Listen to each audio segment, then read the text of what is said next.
नमस्कार, आप देख रहे हैं अश्वमेघ न्यूज और मैं हूं आपके साथ मानवी ठाकुर। शुरुआत करते हैं आज की खास खबरों से। बांग्लादेश की स्थिति पर बुधवार को महामंडलेश्वर ने कहा कि पूरे विश्व के हिंदुओं को एक हो जाना चाहिए। हम जातियों में बंट गए हैं, इसलिए सिमट गए। अभी बांग्लादेश में जो हो रहा है सभी शांति से सब देख रहे हैं। अखाड़ा परिषद और नागा परिषद हिंदुओं की सुरक्षा के लिए तैयार है।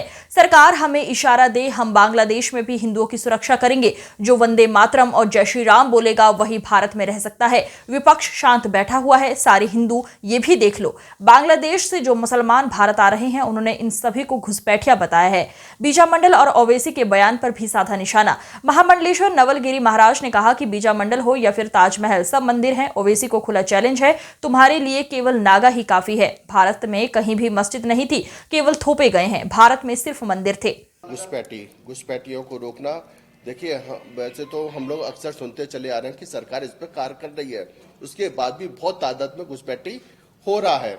तो मैं ये कह रहा हूं कि हमें भी मालूम है, भोपाल में भी घुसपैठी है, उत्तर प्रदेश में भी है, पूरे भारत में घुसपैठियां हैं। तो मेरे जितने भी पत्रकार बंधु, मैं आपसे ये आग्रह करना चाहता हूं, जितने घुसपैठी है आप सबको पता है, हम सबको पता है, ये उनको आप लोग टारगेट करते हुए आप सरकार को भी बताएं ये घुसपैठी है और उनको किसी कीमत में अब हमारा हिंदू उनको नहीं रहने दिया जाएगा। मैं फिर कह रहा हूं, भारत हिंदुओं का स्थान है। हम लोग पहला कितना फैला हुआ था, भारत कितना फैला हुआ था ना, आज कहां तक चला गया है। अब क्या समझ रहे हैं, फिर कल को हम लोग जम्मू दे देंगे, कलकत्ता दे देंगे, ऐसे तो हम लोग सब देते चले जाएंगे, नहीं हो पाएगा। मैं फिर कह रहा हूं, आप लोग फिर जाग जाओ। लब जिहाद आप देख रहे हैं ना कितना भयंकर हमारे भारत में फैला हुआ है। लब जिहाद पे क्या हो रहा है आप देखिएगा कि रामायण में लिखा पड़ा जाता है। इससे ज्यादा शर्म की बात क्या होगी भारत के लिए। मैं फिर कह रहा हूं, बार बार ये कह रहा हूं, हिंदू भाइयों, मेरे हिंदुओं, आप जातिवादी में ना बटें। आप लोग फिर एक होकर अपनी ताकत को दिखाएं। अगर हिंदू रहेगा तो मठ मंदिर रहेगा, सनातन धर्म रहेगा।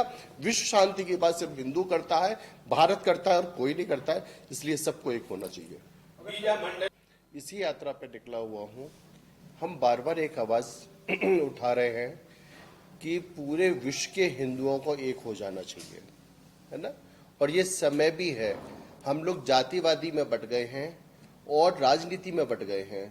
उसका ये परिणाम है कि हिंदू पहले कितना फैला था, अब कितना सिमट गया है। पूरा विश्व देख रहा है कि हमारे बांग्लादेश में जो हो रहा है, पूरा विश्व देख रहा है और सब शांत बैठा हुआ है। मैं सरकार से ये प्रार्थना करता हूं और अपील करता हूं कि पूरे विश्व के हिंदुओं की सुरक्षा सरकार का कर्तव्य, सरकार को किया जाए और भारत के सारे हिंदू अपनी ताकत को ये दिखाएं कि हम पूरे विश्व के हिंदुओं के साथ में हैं। अब ये देखिए, पूरा हमारे भारत का हिंदू जिस भी देश में जाता है वह तरक्की करता है, उस देश में तरक्की करता है, उसमें सच्चा कार्य करता है। लेकिन वहां का व्यक्ति आके यहाँ पर आतंकवाद फैलाता है। इसके लिए पूरे विश्व को आवाज उठानी चाहिए। उनकी सुरक्षा के लिए पूरे भारत के हिंदुओं को, सरकार को जागरूक होना चाहिए। मुझे पूरी आशा है कि ये सरकार बहुत जल्दी वहां के हिंदुओं की सुरक्षा के लिए कोई कार्य करेगा। अखाड़ा परिषद की परमिशन हिंदुओं को नहीं दी जा सकती। देखिए, आपने काशी में देख लिया, आपने मथुरा जन्मभूमि में देख लिया, पहले ये सारी चीजें मठ मंदिरों में, ये तो मस्जिदों को किया हुआ है। अगर हम कह रहे हैं मेरे हिंदू साथियों, अगर ऐसा है तो आप एक डेट दायर करिएगा और इसका दूध का दूध, पानी का पानी हो जाएगा। जितने भी हमारे मंदिर मठ हैं, यहाँ पर मस्जिद है, एक भी मस्जिद नहीं है। अच्छा, कभी मस्जिद के बारे में सोचा था? मस्जिद तो सारी नई बनी हुई है। हमारा सनातन धर्म रामकृष्ण की भूमि है। मैं बार बार कह रहा हूं, देखिए, और हम लोग कहां से कहां तक सिमट रहे हैं, यही कारण है। धर्म परिवर्तन पे आप देख रहे हैं ना, धर्म परिवर्तन कितना भयंकर हो रहा है, कहां नहीं हो रहा है। हम लोग क्या कर पा रहे हैं? कुछ नहीं कर पा रहे हैं। लेकिन हमारी एक गलती जरूर है, वो टोपी पहन के शान करता है, हम लोग चंदन तिलक लगाने में शर्माते हैं। इसका भी एक मुख्य कारण है कि हिंदुओं को अब तिलक और चोटी लगाकर, कंठी पहनकर अपनी पहचान बनानी पड़ेगी। बताना नहीं पड़ेगा कि हम हिंदू हैं। हिंदू की पहचान तिलक, चोटी और कंठी से है। ये भारत में तो हिंदुओं को करना पड़ेगा। तात्पर्य ये है कि देखिए, अभी आपने देख लिया कि मेरे कुछ हिंदू भाइयों ने हमारे साथ में जो किया है। अभी ये अगर हमारी सरकार अभी मोदी जी की बनी है, हमें इसमें पूर्ण आशा है नियंत्रण कानून भी लागू होगा। मैं फिर हिंदू भाइयों से कह रहा हूं, अगर वो चार करते हैं तो आप भी चार करें। ये मैं मीडिया के माध्यम से कह रहा हूं। अभी समान कानून होना चाहिए। भारत एक कानून होना चाहिए, समान कानून होना चाहिए।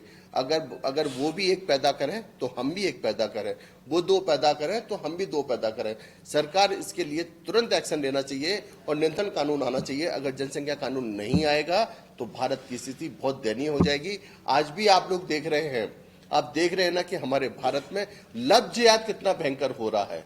आप देख रहे हैं ना आतंक कितना हो रहा है। कभी आपने किसी हिंदुओं को कहीं किसी पूरे विश्व में कहीं देखा है आतंक करते हुए? नहीं देखा है। हम लोग प्रेम और शांति की बात करने वाले हैं, ये लोग आतंक की बात करने वाले हैं, लव जिहाद की बात करने वाले हैं। और ये लोग और एक बात करते हैं कि इनका अगर और ज्यादा समय आएगा तो ये भारत को लूटने के लिए तैयार बैठे हुए हैं। मेरे सब सरकार को और हिंदू भाइयों को सोचना पड़ेगा।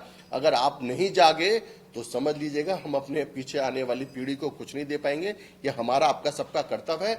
ऐसी सरकार में और इस समय में अगर हम एक नहीं हो रहे हैं तो हम लोग फिर कब क्या कर पाएंगे। इसलिए सबको एक साथ होके देखिए, मेरे युवा भाई है ना, मिश्रा जी है ना, सहंस मिश्रा है, हमारे गुल भाई हैं, ये जितने भी युवा हैं इनका आप जीवन देखिए ना, सिर्फ एक ही चीज के लिए लगा है, युवाओं को, सनातन धर्म को। इन्होंने अपना सारा काम फाम छोड़ के राष्ट्र के लिए समर्पित है। ऐसे युवाओं को आगे आना चाहिए। सरकार को ऐसे युवाओं को इस बारे में सोचना चाहिए और राष्ट्र के लिए समर्पित युवा हैं, इनके बारे में सोचना चाहिए। आज की खबरों में बस इतना ही। देखते रहिए अश्वमेघ न्यूज। नमस्कार।